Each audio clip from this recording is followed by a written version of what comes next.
नमस्कार दोस्तों। Commodity market में इस वक्त जो हो रहा है वो सिर्फ तेजी नहीं है, ये इतिहास लिखा जा रहा है। चांदी और सोने की कीमतों ने दशकों पुराने सारे रिकॉर्ड तोड़ दिए हैं और बाजार के हर कोने में सिर्फ एक ही सवाल गूंज रहा है, क्या वाकई चांदी 6 लाख रुपए प्रति किलो तक जा सकती है?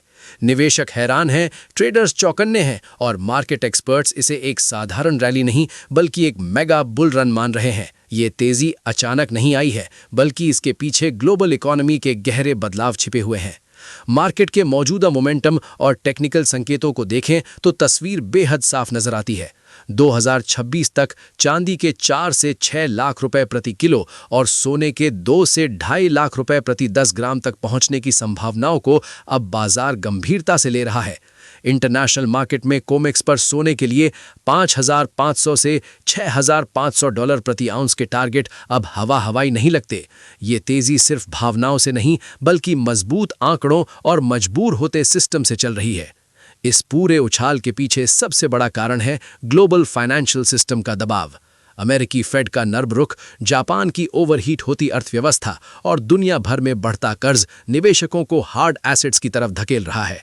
लेकिन चांदी के मामले में एक और बड़ा गेम चल रहा है। इंटरनेशनल लेवल पर बड़े बड़े बैंकों ने $55 के आसपास भारी शॉर्ट पोजीशन बना रखी थी। जब मार्केट ऊपर भागा तो ये बैंक शॉर्ट स्क्वीज में फंस गए। नतीजा ये हुआ कि मार्जिन बढ़ने, नेगेटिव खबरें आने और दबाव बनाने के बावजूद कीमतें नीचे आने को तैयार ही नहीं है। ये एक क्लियर रन अवे मार्केट बन चुका है। लेकिन इस चमकती तस्वीर के पीछे एक कड़वी सच्चाई भी है। देश के बड़े ज्वेलरी हब कोलकाता, दिल्ली और मुंबई में छोटे और मझोले ज्वेलर्स इस वक्त जबरदस्त लिक्विडिटी क्राइसिस से जूझ रहे हैं। इन्होंने अपने फिजिकल स्टॉक को हेज करने के लिए शॉर्ट पोजीशन ली थी, ये सोचकर कि एक लेवल के बाद कीमतें ठंडी पड़ेंगी। लेकिन बाजार ने उल्टा रास्ता पकड़ लिया। अचानक आई इस रैली ने भारी मार्जिन कॉल्स पैदा कर दी और कई ज्वेलर्स डिफॉल्ट की कगार पर पहुंच गए। हालात इतने गंभीर हैं कि कुछ जगहों से आत्महत्या जैसी दर्दनाक खबरें भी सामने आई हैं, जो इस रैली की असली कीमत दिखाती हैं। अब बात करते हैं चाइना फैक्टर की, जो इस तेजी में आग में घी डालने का काम कर रहा है।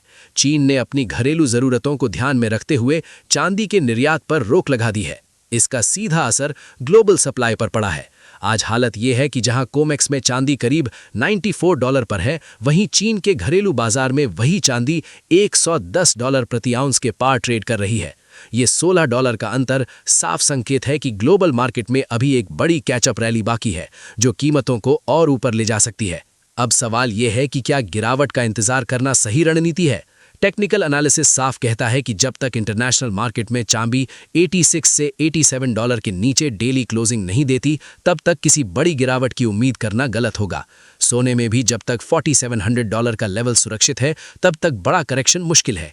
अगर हल्की गिरावट आती भी है तो 4400 से $4450 का जोन मजबूत सपोर्ट बनेगा। इसलिए एक्सपर्ट्स की राय है कि डर कर बाहर बैठने के बजाय गिरावट पर खरीदारी की रणनीति ज्यादा समझदारी भरी है। घरेलू बाजार में अगर चांदी 2.80 से 3 लाख रुपए के दायरे में आती है तो ये बड़ा मौका हो सकता है। निष्कर्ष साफ है, सोने और चांदी का बुल रन अभी खत्म नहीं हुआ है। इंडस्ट्रियल डिमांड, चीन की एक्सपोर्ट पॉलिसी और ग्लोबल बैंकों की फंसी हुई शॉर्ट पोजीशन इस तेजी की मजबूत नींव है।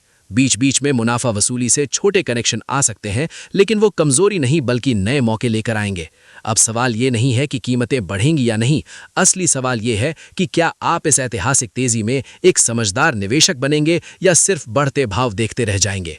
ऐसी ही तेज, गहराई से जुड़ी और दमदार मार्केट अपडेट्स के लिए वीडियो को लाइक कीजिए, शेयर कीजिए और चैनल को सब्सक्राइब करना बिल्कुल ना भूलें। नमस्कार।